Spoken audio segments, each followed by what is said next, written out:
ആലപ്പുഴയിൽ കോളറ സ്ഥിരീകരിച്ച് ചികിത്സയിലായിരുന്നയാൾ മരിച്ചു. തലവടി സ്വദേശി PG രഘു ആണ് മരിച്ചത്. വിവരങ്ങളുമായി സുധിഷ ധർമ്മൻ ചേരുന്നു. സുധിഷ, രഘുവിന്റെ വിവരങ്ങൾ, ഒപ്പം ഇതിന്റെ ഉറവിടത്തെ സംബന്ധിച്ച് എന്തെങ്കിലും സൂചനകൾ ആരോഗ്യവകുപ്പിന്, തദ്ദേശ സ്ഥാപനങ്ങൾക്കുണ്ടോ?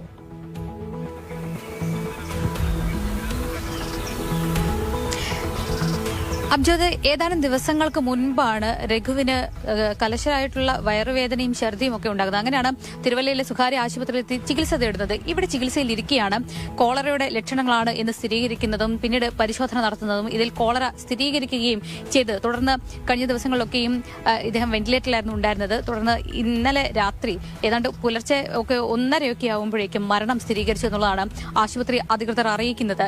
ഇതിൽ പ്രധാനമായും PG രഘു അദ്ദേഹം ഒരു ഡ്രൈവറാണ്, ലോറി ഡ്രൈവറാണ്. അതുകൊണ്ട് തന്നെ ഇക്കഴിഞ്ഞ 2-3 ആഴ്ചത്തെ റൂട്ട് മാപ്പുകൾ ആരോഗ്യവകുപ്പ് പരിശോധിച്ചപ്പോൾ അതിൽ വിവിധ ജില്ലകളിൽ ഇയാൾ സഞ്ചരിച്ചിട്ടുണ്ട്. അതുകൊണ്ട് തന്നെ എവിടെ നിന്നാണ് കോളറ വന്നത് എന്ന കാര്യത്തിൽ ആരോഗ്യവകുപ്പിന് ഇതുവരെയും വ്യക്തതയില്ല. റൂട്ട് മാപ്പ് സംബന്ധിച്ചുള്ള അന്വേഷണമൊക്കെ തന്നെ ആരോഗ്യവകുപ്പിന്റേത് ഒരു ഭാഗത്ത് നടത്തുന്നുണ്ട്.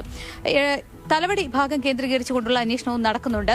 അതേസമയം തന്നെ പ്രതിരോധ പ്രവർത്തനങ്ങൾ ആരോഗ്യവകുപ്പ് ഊർജിതമാക്കുകയും ചെയ്തിട്ടുണ്ട്. തലവടിയുടെ രഘുവിന്റെ വീടിന് സമീപത്തുള്ള ജലാശയങ്ങളിൽ നിന്നൊക്കെ തന്നെ ജല സാമ്പിളുകൾ ശേഖരിക്കുകയും അത് പരിശോധനയ്ക്ക് അയക്കുകയും ചെയ്തു. ഈ പ്രദേശത്ത് എവിടെയെങ്കിലും ആർക്കെങ്കിലും ഇത്തരത്തിൽ കോളറയുടെ ലക്ഷണങ്ങൾ ഉണ്ടോ എന്നതുൾപ്പെടെയുള്ള കാര്യങ്ങൾ ആരോഗ്യവകുപ്പ് പരിശോധിച്ചിട്ടുണ്ട്. പക്ഷേ ഇവിടങ്ങളിൽ നിന്നൊന്നും തന്നെ ആരും ഇതുവരെ കോളറയുമായി ബന്ധപ്പെട്ടുള്ള ലക്ഷണങ്ങളോടുകൂടി ആശുപത്രിയിൽ ചികിത്സ തേടിയതായി ഇതുവരെ ആരോഗ്യവകുപ്പ് കണ്ടെത്തിയിട്ടില്ല.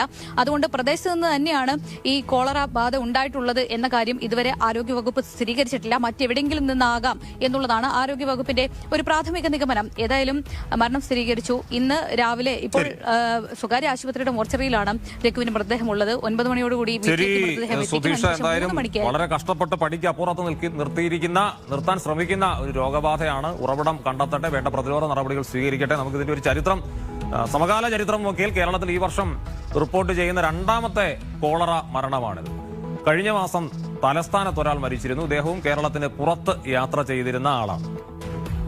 നമ്മുടെ കുട്ടനാട്ടിലെ കാര്യമെടുത്താൽ, കുട്ടനാട്ടിൽ 2013 ഏറ്റവും ഒടുവിൽ കോളറ പിടിപെട്ടത്. അന്ന്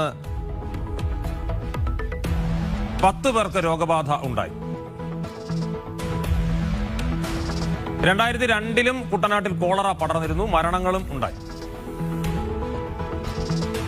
1996 കോളറ ബാധിച്ച ആലപ്പുഴ ജില്ലയിൽ ഏറ്റവും കൂടുതൽ മരണമുണ്ടായത്. അന്ന് 29 പേരാണ് മരിച്ചത്.